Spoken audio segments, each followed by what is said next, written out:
Friends, welcome back to MSRE work classes. तर आज आपण इथे पाहणार आहोत 5D पिकॉकसाठीचे जे फेदर असतात, पॅचेस असतात, हे कशा पद्धतीने करायचे याचा डिटेल व्हिडिओ आज आपण इथे पाहणार आहोत। तर सगळ्यात अगोदर एक जाड असा पेपर घ्यायचा आहे, त्याच्यावरती जे आपला पॅचचं मार्किंग आहे ते पॅचचं मार्किंग व्यवस्थितपणे करून घ्यायचं। इथे जास्त डार्क पेन्सिल यूज नाही करायची, जी आपली नॉर्मल पेन्सिल असते किंवा व्हाईट पेन्सिल आहे त्याच पेन्सिलचा यूज करायचा आहे। आता मार्किंग करून झाल्याच्या नंतर याच्यावरती आउटलाईन करायची आहे, जिथे आपण मार्किंग केली त्या मार्किंगवरच कटबीट स्टिच करायची आहे। तर इथे कटबीट्स एकदम स्मॉल साईजमध्ये घेतलेले आहेत, तर दोन दोन करत असे कटबीट स्टिच करायचे। पूर्ण पॅचला हे कव्हरिंग करायचं आहे आउटलाईनमध्ये। एका टायमिंगला 2 बीट स्टिच करायचे, त्यापेक्षा जास्त बीट्स घ्यायचे नाही।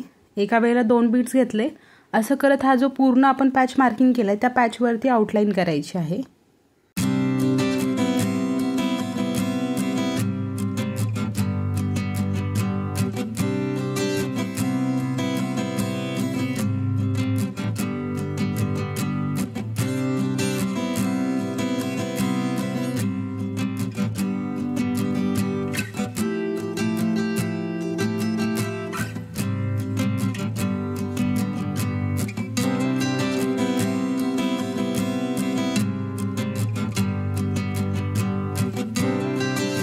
पॅचवर आउटलाईन करून झाल्याच्या नंतर आता आपण जरदोसी घेतली आहे। ही जी जरदोसी आहे ही बरोबर 1 सेंटीमीटर मध्ये कटिंग करायचे। 1 सेंटीमीटर पेक्षा जास्त कट करायची नाही, अशा टाइप मध्ये जरदोसी कटिंग करून घ्यायचे। जरदोसी एकदम एक बरोबर साईज पाहिजे आहे। याची साईज बरोबर कशी कटिंग करायची याचा देखील व्हिडिओ आपल्या चॅनलवरती अपलोड झालेला आहे, तो देखील नक्की पहा। आता इथे पूर्ण जरदोसीचं कटिंग होत आहे। जरदोसी जी आपण वर्क करणार आहोत हे साध्या निडलमध्ये आहे, जसे की बिगिनर्स असतील तरी त्यांना ही देखील इझी जाईल अशा टाइपमध्ये। इथे आता कॉटन थ्रेड निडलमध्ये लावून घ्यायचा आहे। ही निडल जी आहे ही सिंपल निडल आहे, जी आपण हातशिलाईसाठी यूज करतो। सगळ्यात अगोदर निडल आतमधल्या बाजूने वर काढायची। आतमधल्या बाजूने वर काढली, तिला सरळ पकडायचं आहे आणि जेवढा तिचा गॅप आहे म्हणजे डिस्टन्स जेवढी बसते जरदोसी त्याच्या थोडं अलीकडे स्टिच करायची, म्हणजे निडल खालून वर काढायची। इथे तुम्हाला स्क्रीनवरती दिसत असेल। देन त्याच्याबरोबर लागूनच निडल वर काढायची, परत एक जरदोसी ॲड करायची, परत काढायची। हेच तुम्हाला कंटिन्यू करायचं आहे। ही जी आपण जरदोसी स्टिच करतो याला स्टीम स्टिच असंही म्हणतात, किंवा याला तुम्ही नागमोडीमध्ये जरदोसी स्टिच असं देखील बोलू शकता। याने पूर्ण आता जशी आपण कटबीट्सने आउटलाईन करून घेतली आहे सेम तीच जरदोसीमध्ये देखील आउटलाईन करायची।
जरदोसीची आउटलाईन कंप्लीट झाल्याच्या नंतर डोलीचा थ्रेड घ्यायचा आहे आणि डोलीचा थ्रेड जो आहे तो निडलमध्ये लावून घ्यायचा। इथे देखील सिंपल निडल घेतली आहे। याच्यामध्ये आता फ्रेंच नॉट्स ॲड करायचे आहेत।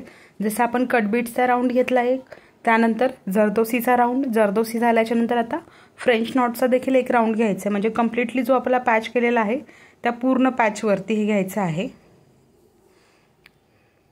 हे जे पॅच आहेत हे आपल्या 5D किंवा 3D वर्कमध्ये जे आपण बॅक साईडला करतो, फेदर्सच्या बाजूला जे पॅच असतात, फेदर्स असतात, त्याच्यासाठी ह्या पॅचचा यूज होतो। याच्यामध्ये तुम्ही बीट्स वगैरे थोडे फार चेंज करू शकता, जेणे की तुमची साडीमध्ये जसा कलर आहे त्या कलरमध्ये किंवा ब्लाऊज पीसचा कलर आहे त्याच्यानुसार देखील तुम्ही इथे थोडेफार चेंजेस करू शकता। सो आता असाच हा राऊंड कंप्लीट करायचा आहे।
आता फ्रेंच नॉटचा जर राऊंड कंप्लीट झाला, आतमध्ये जो गॅप राहिला आहे त्याच्यामध्ये आता इथं व्हाईट कलरचे बीड्स घेतले आहेत जे की पर्ल आहेत।